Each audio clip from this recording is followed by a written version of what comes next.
two segments are on the Revelation to John. And I suppose it's, appropriate we'd end up here at the last book of the canon. The Revelation of John is a very complex literary work. And it's usually, in my experience, or often I should say, in my experience, treated one of two ways. It's either ignored in the churches or it is given too much attention in the churches. And Revelation is an edifying work, just like the rest of the Bible, but you have to sort of take it on its own terms. And the problem is, most of the time, it's a form of ancient literature, and so most of the time we don't know what that means to take it on its own terms. I grew up in the 70s in the era of the late great planet Earth, and Hal Lindsey, and I had an uncle who was always convinced, that these signs were happening and the world was about to end. And he'd talk about this all the time. I mean, as a kid, I was convinced the world was about to end, so it was kind of scary. But that's not really what Revelation is getting at exactly. I mean, Revelation envisions history as having a beginning and an end. And both the beginning and the end are part of God's intention. But we're sort of living in the middle of that right now. And Revelation envisions a world that, we look out in the world and we see good and bad things happening. We see worldly events happening. And when God looks at the world, God doesn't see it exactly that way. God sees a spiritual world that is under the influence of spiritual beings. And that's part of what Revelation is getting at. It's giving us kind of a God's eye view of what events in the world look like. This is what the world looks like from God's perspective. Okay. Now, as I said, Revelation is an apocalypse. And an apocalypse is just a kind of literature. It was very popular between about 200 BC and 200 AD. In fact, I have a book on my shelf at my office, and this is just a book of collected apocalypses. And it's as thick as my Bible. I mean, this is a very popular form of literature. Now, there's only one other place in the Bible that we find an apocalypse, and that is Daniel 7 through 12. That's also apocalyptic literature. But there are extra-canonical apocalypses, like 4th Ezra and Enoch, 1st Enoch, and the Testament of Moses. So what is an apocalypse? Well, it's a kind of literature, and it has a few characteristics. It tells a story, basically. And Revelation tells a story. It tells a weird story, but it tells a story. And a lot of times in apocalyptic literature, a revelation, a truth, is told to a human being by an angel or some kind of otherworldly being. And what the human learns in this, now that's not the case in Revelation. Revelation is kind of a direct revelation. There's no angelic mediary in here. It comes straight to John. And normally it's the case that when the human being receives this message, it's a message about another world, a world we can't see, and a world in which supernatural beings exist that exert their influence upon the world in which we live.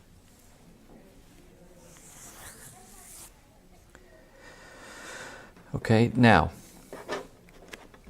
the book of Revelation is that kind of literature. It's called an apocalypse. But it's also a letter, right? It's written to 7 churches. It doesn't start out as a letter, but then in 1:4, it picks up sort of a standardized, what we call epistolary form.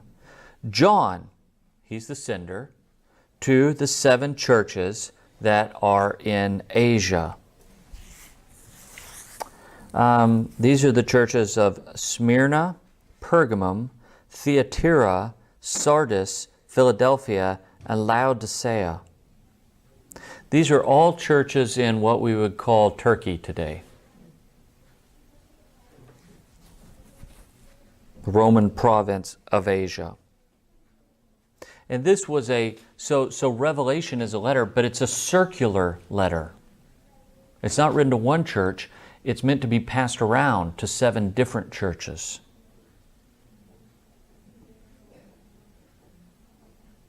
And the letter has basically 7 introductions. These 7 churches are all different from each other, and God has a message for all of these churches.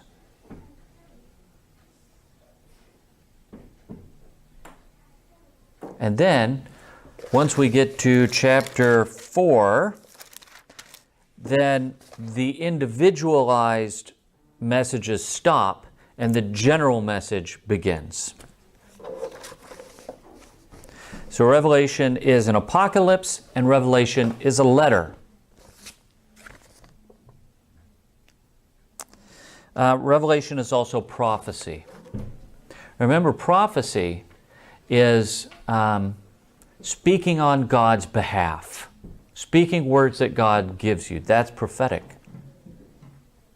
Revelation 1:3 says, "Blessed is the one who reads aloud the words of prophecy.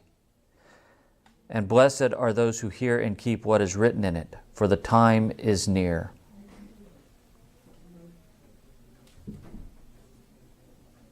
So Revelation is an apocalypse, it's a letter, and it is prophecy. We don't really know very much about the person who wrote it. He identifies himself as John. That's a pretty common name.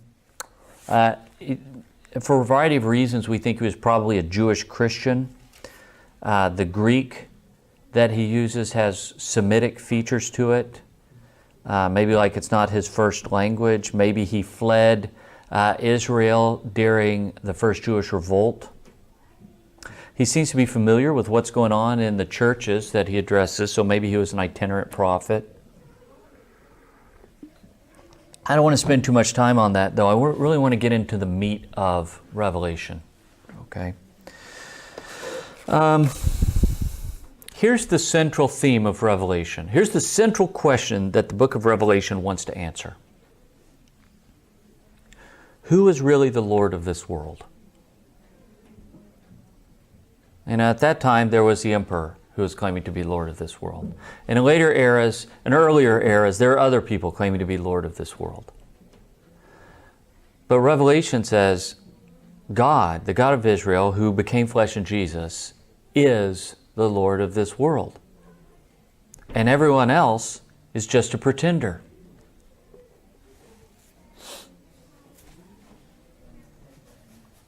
Now the problem is, John says all this stuff in really symbolic language. And that's where we tend to get confused. The language of Revelation is very difficult for us. We're not used to this. So let me read you a poem, just part of a poem. I won't read the whole thing, but it's by Carl Sandburg, and it's called Chicago. All right, you know, I see you're smiling. You know this poem. Hog butcher for the world, toolmaker, stacker of wheat, player with railroads and the nation's freight handler, stormy, husky, brawling, city of big shoulders. They tell me you are wicked, and I believe them, for I have seen your painted women under the gas lamps luring the farm boys. And they tell me you are crooked, and I answer, yes, it is true. I have seen the gunmen kill and go free to kill again. And they tell me you are brutal, and my reply is, on the faces of women and children I have seen the marks of wanton hunger. And having answered so, I turn once more to those who sneer at my city, and I give them back the sneer and say to them, come and show me another city with lifted heads, singing, so proud to be alive, and coarse and strong and cunning, flinging magnetic curses amid the toil of piling job on job. Here is a tall, bold slugger set vivid against soft little cities, fierce as a dog with tongue lapping for action, cunning and as a savage, pitted against the wilderness, bareheaded, shoveling, wrecking, planning, building, breaking, rebuilding. Now, if you've never been to Chicago, you get a sense of what it was like, at least when Sandburg wrote that poem. And a city can't be a hog butcher. A city can't be a tool maker or a stacker of wheat. A city can't play with railroads. Cities aren't bareheaded, shoveling, wrecking, planning, building, breaking, rebuilding. All these things are metaphors trying to get across to us what it's like to live in this huge, just incredibly kind of boiling over city called Chicago. You know, there's not one place in the poem where Sandburg says, Chicago has approximately 8 million people or something like that. Chicago's crime statistics are this, that, and the other. He never says anything factual like that. What he does is he draws you a picture using metaphor, just piling one metaphor after another. And that's what Revelation is doing. It's a lot like this poem by Carl Sandburg. So let's look at 5 through 7.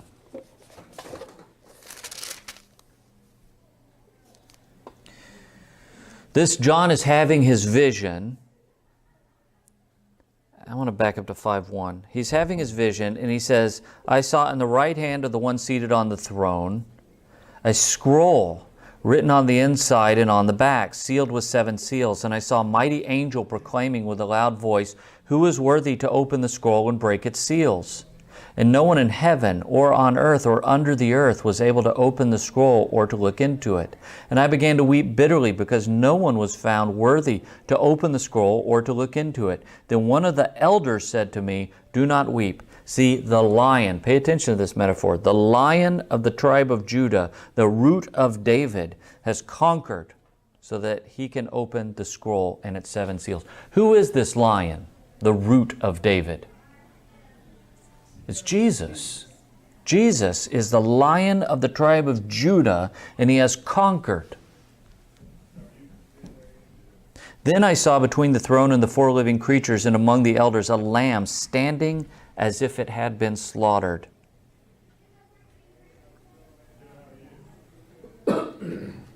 Who's the lamb standing as if he had been slaughtered? That's Jesus. Now, isn't it fascinating that we have these two very contrasting images of Jesus, one right beside one another? Jesus is a conquering lion of Judah, and Jesus is the lamb who has been slaughtered. And so what John is telling us in this is Jesus has conquered by his death.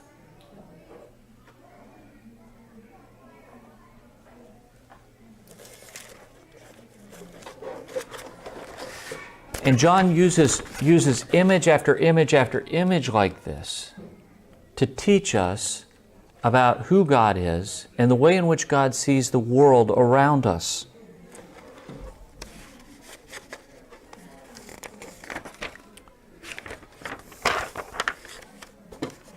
Now, let's look at another image, and that's in chapter 4.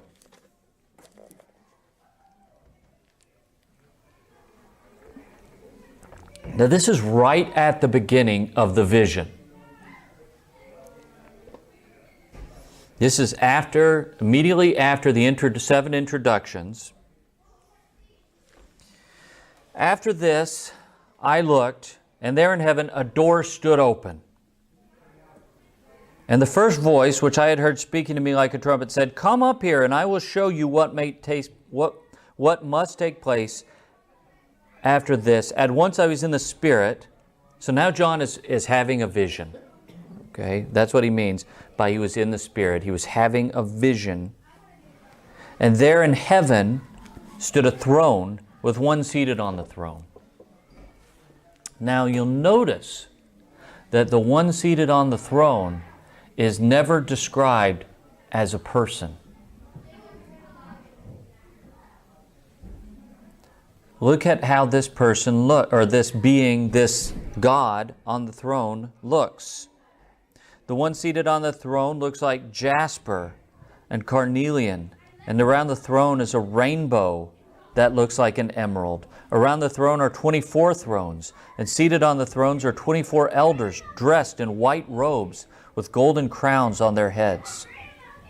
Coming from the throne are flashes of lightning and rumblings and peals of thunder, and in front of the throne burn 7 flaming torches, which are the 7 spirits of God. And in front of the throne there is something like a sea of glass, like a crystal. See, the one seated on the throne doesn't look anything like a person.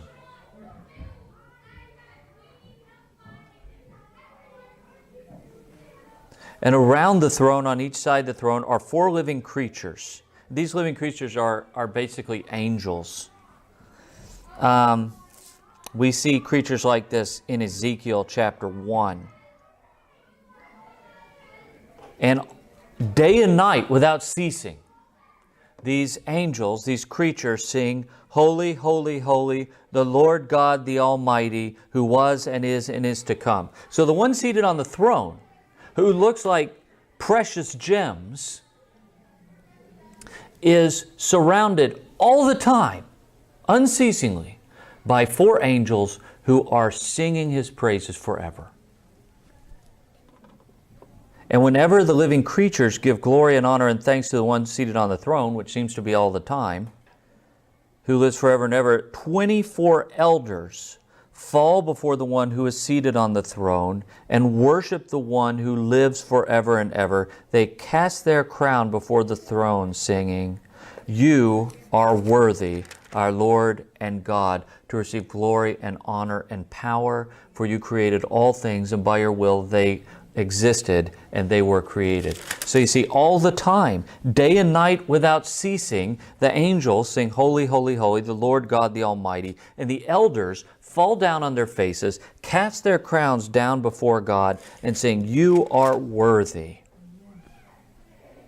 Now, this should tell you something about how majestic John thinks that God is. And it should tell you something about the question, who really is Lord of this world? Because notice the one seated on the throne isn't a man or a woman. The one seated on the throne isn't like a person. And there are people in the world claiming to be worthy to receive glory and honor and power. But God really is worthy to receive glory and honor and power, because God created all things, and by His will they existed and were created. Now, do you get a sense of God's majesty from this? I mean, no emperor, no king, no president, no anyone can compare to the majesty of the vision that John gives us here in chapter 4 of Revelation.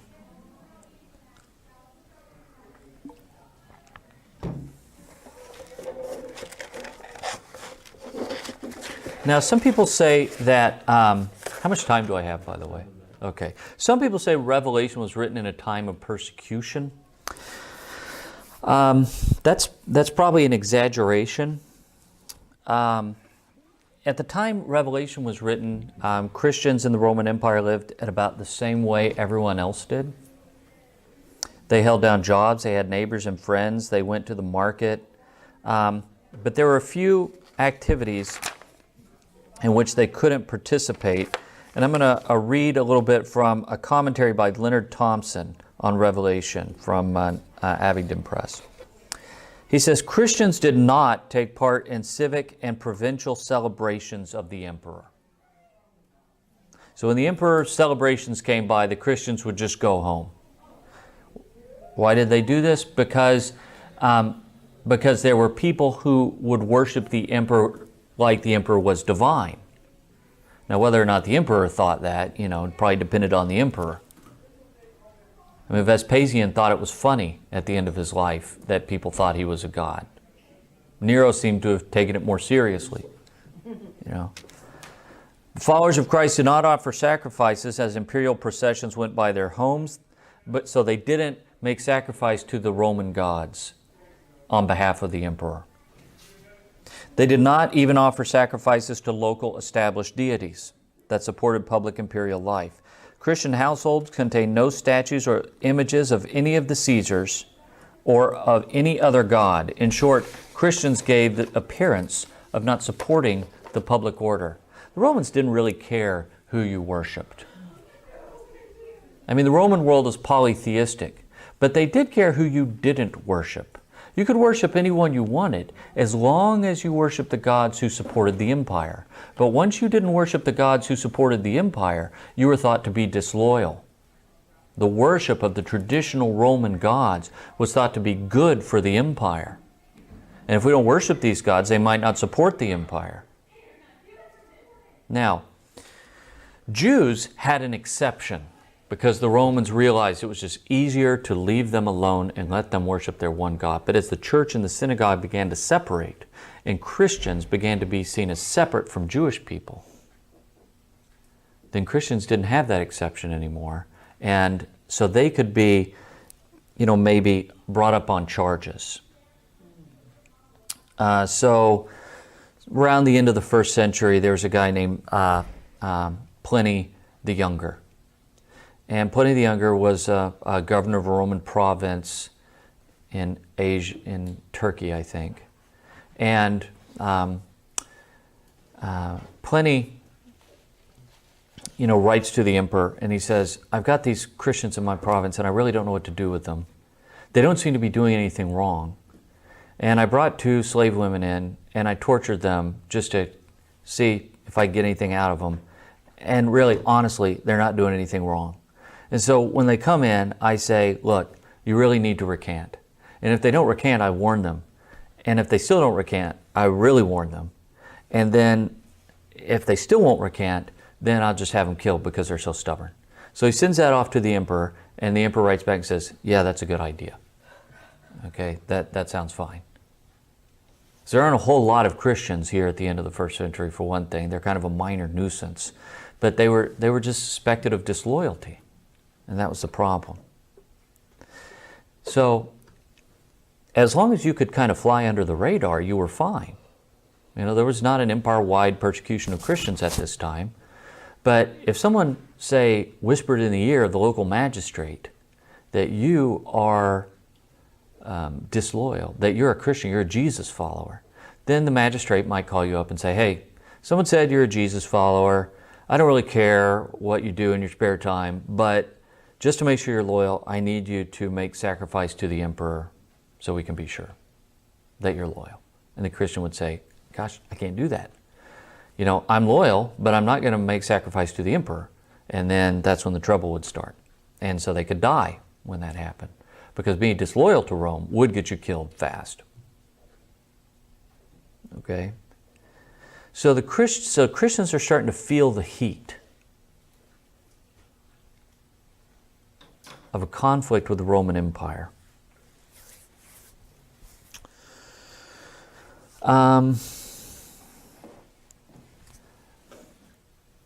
The question is, who's really Lord of this world? And the central symbol of the book of Revelation is the throne. In fact, I'm working off a book by Richard Bauckham here. In the New Testament, the word for worship in Greek is used 60 times. And 24 of those occur in one book, in Revelation. The word thronos, throne, occurs 47 times in Revelation, and only 15 times in the rest of the New Testament. So Revelation is about the kingship of God, and the throne is the central symbol. Who belongs on the throne? God, not Caesar, God. Okay, we'll stop there and we'll pick up on the second part here in just a minute.